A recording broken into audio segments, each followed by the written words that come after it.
ओडिशा रे वाकअप amendment act रे बिजु जनता दल सपक्ष रे भोट देबा परे किछि वरिष्ठ नेता माने बहुत तुम्बी तोफान कले। नवीन बाबू को भेटिले, चिट्ठी लिखिले, हेंटाळे छाड़िले जे ये भूल हो गला, पांड्यान को दोष देले।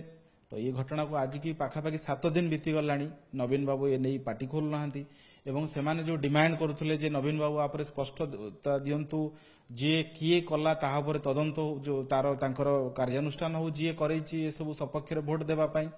तो नवीन बाबू एबे किछि पदक्षेप नौ नाहांती। से सीनियर लीडर माने जो माने चिट्ठी लिखिथिले, नवीन निवास जे भेटिथिले, तांको कथा को शुणु भी नाहांती। तेणु आमर प्रश्न एठी जे सेई जो वरिष्ठ नेता माने एते हेंटाळ छाड़ुथिले, सेमाने एबे इस्तीफा देबे कि बिजु जनता दलरू?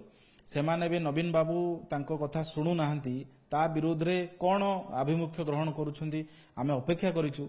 जदि सेमानकर सतरे से प्रसंग रे सेमानकर आभिमुख्य स्पष्ट अछि, जो माने विरोध करूछंती वाकअप समर्थन वाकअप संशोधन आईन को, सेमाने बे स्पष्ट करंतु जे जदि नवीन बाबू सेमानक कथा न शुणंती ताहले सेमानक परवर्ती पदक्षेप कोन हबो? सेमाने दलरू इस्तीफा देबे कि?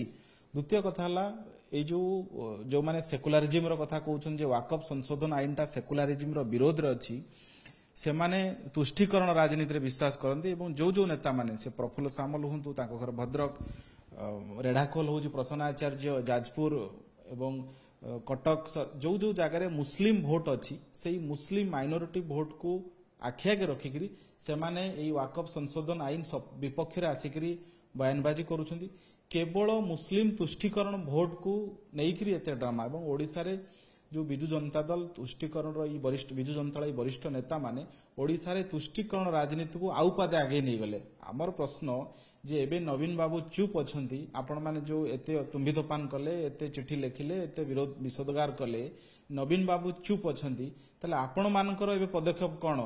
जदि सतरे आपण माने आकू भाबुछंती सेकुलरिज्म रो विरोध एटा, ताहले एबे दलरो इस्तीफा देई देबे कि?